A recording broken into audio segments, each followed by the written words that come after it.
Welcome to our one-on-one webinar, where we will be covering the basics of charging, as well as looking at the major differences of charging in different communities. We'll then finish up with an overview of the solution EverCharge offers. So let's get started. There are several major points to understand about electric vehicle charging that will help in understanding everything we're going to talk about today. For example, 90% of charging occurs at home or work. Public charging is not a key aspect of EV ownership, except for long-distance trips. It's key to know here, refueling an EV is very different from a traditional gas vehicle. So with a gas vehicle, we're used to driving until you have a quarter of a tank or less, and then refilling the tank to full. But with an electric vehicle, it's actually recommended to charge the vehicle as often as possible. For most EV owners with a charging station at their residence, they're only having to refuel the mileage they drove that day. We also know the average commuting worker drives less than 40 miles per day, so most charge events are actually quite short. Finally, all charging does not occur at 6 p.m. Individuals naturally have wide-ranging schedules, and charging starts and ends throughout the day and night on varying schedules that people have. So now we are going to get into the different levels of charging. Level 1, also called trickle charging, is the slowest level. It utilizes a 120-volt connection, just like a standard household outlet you would charge your phone or computer from. Charging times are very slow, only recouping around 3 miles of range per hour of charge. There are safety concerns with this level, since a lot of EV owners will use an extension cord to help reach their vehicle. With the high amp draw of EV charging, typically 12 to 15 amps, a properly rated extension cord is necessary to handle the load without risking failure. Additionally, in most electrical systems, multiple outlets are connected to the same electrical circuit. Only one outlet can be used at a time. So, if more than one outlet is used at the same time with EV charging, it is very likely the system will overload. This is why it's critical for level 1 charging to only be done on an outlet with a dedicated circuit. The installation cost for a new level 1 charging outlet is typically going to vary from $500 to $1,500. Moving on to level 2, these EV chargers use a 208 240 volt power source with a range from 6 to 80 amps. Though just because a high amp charger is available does not necessarily mean the vehicle can take advantage of it. Vehicles have their own limits on charge rate via internal equipment, and most of today's vehicles will charge at 30 to 48 amps maximum. On average, this level of charging can provide 20 to 30 miles of range per hour. Also, there are two connector types for this level, which is how power connects to the vehicle. There's a J1772, also called the J-plug, that comes standard on all electric vehicles except for Teslas. Teslas have their own connector type, but Teslas come with an adapter that allows them to charge off a J-plug. All-inclusive costs will vary, but the average is between $3,000 to $5,000. The last type we have here is level 3, which is also called DC fast charging. This type of charging is fundamentally different because it bypasses the vehicle's onboard charging equipment to recharge the battery directly. So charging rates can be very, very quick, sometimes as high as 1,000 miles of range per hour of charge. The equipment can provide these faster charging rates only with huge power requirements and physically large equipment, typically about the size of a refrigerator. Similar to level 2, not all vehicles can accept level 3 charging. Some manufacturers offer it as an option on vehicles. If they can charge on level 3, there are 3 different connector types to know about: CHAdeMO, CCS, and Tesla. It's important to note here that the vehicle and the charging station need to match. Finally, level 3 charging is extremely expensive. The hardware itself starts at around $45,000, and the total cost, including installation, can easily surpass $100,000. Many residents have lived in a single-family home and will have expectations that the charging experience and setup at an MUD or multi-unit dwelling will be similar. So now we're going to walk through the setup at a single-family home and typical MUD types to understand the key differences between the two. In a single-family home, the electrical system is easy to access. A lot of houses have the electric panel directly in the garage, but even if it is in the basement or elsewhere, it's almost always within 50 feet of the garage or parking location. And since distance is one of the largest factors affecting install costs, keeping it low is key. All power used by the charging station is reflected on the home's utility bill and paid for directly by the homeowner, just as they would without a charging station. It's a very simple electrical system with short distances that allow single-family homes to utilize simple charging solutions at low costs. Ideally, in multi-unit dwellings, you would be able to replicate the single-family home solution. But unfortunately, key barriers stand in the way. The first barrier is access to power. Connecting to an individual unit's panel, which would be ideal so their electrical usage would be reflected on their utility bill, is just not feasible. Reaching the unit's panel from the parking space may be technically impossible, but even if it is possible, it would be incredibly expensive due to the very long distance and challenging environment. Since connecting to the resident's meter isn't possible, the next best option is to connect to the common area power, which itself creates key challenges. The first is monitoring usage. Since the HOA or management pay for the common area power, they will want to be reimbursed for the power used by a single resident, and some additional equipment is necessary to pull this off. The second challenge is power capacity. Buildings are only built with a finite amount of power. Adding more power requires coordination with the utility and can be incredibly expensive, which is why it is imperative to use the available power as efficiently as possible. With the need to provide many charging stations at a building, it is possible to use up all the available capacity. Even with power available though, the installation of the charging station and routing power from the electrical source to the parking space can be challenging, and it will have a higher cost than a single-family home install by a factor of 3 plus. With different MUD building types, there will be different ideal setups for EV charging. So now we are going to talk about a few setups and the requirements for each. Parking garages are the simplest of all scenarios.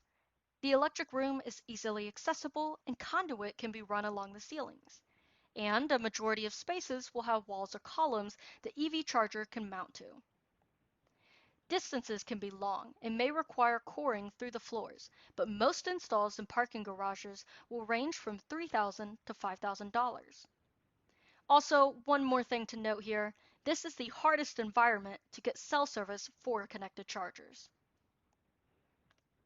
In an open surface parking lot, the electric room can be very difficult to access. If there is electrical power nearby, you're almost certain to need some kind of trenching and possibly even tearing up concrete or asphalt in order to reach the install location.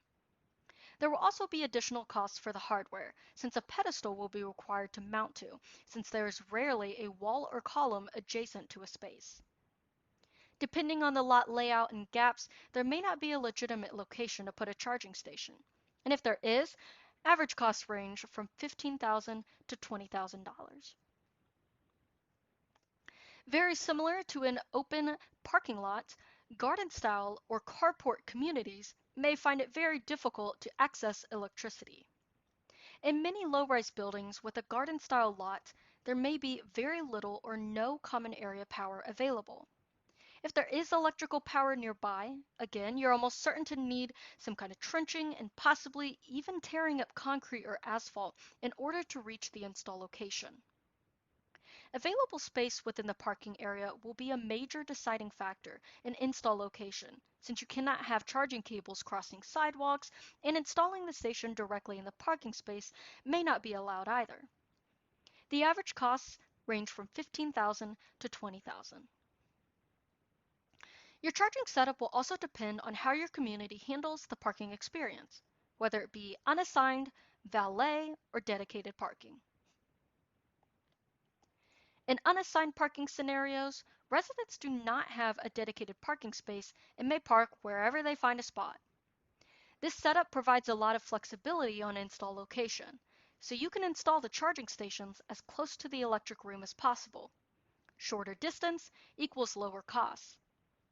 Stations are typically set up for communal use, where EV owners can charge their vehicles on a first-come, first-served basis and move their vehicle when done charging.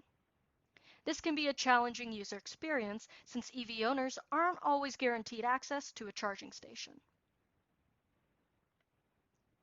Valet managed parking provides a better user experience for communal charging stations.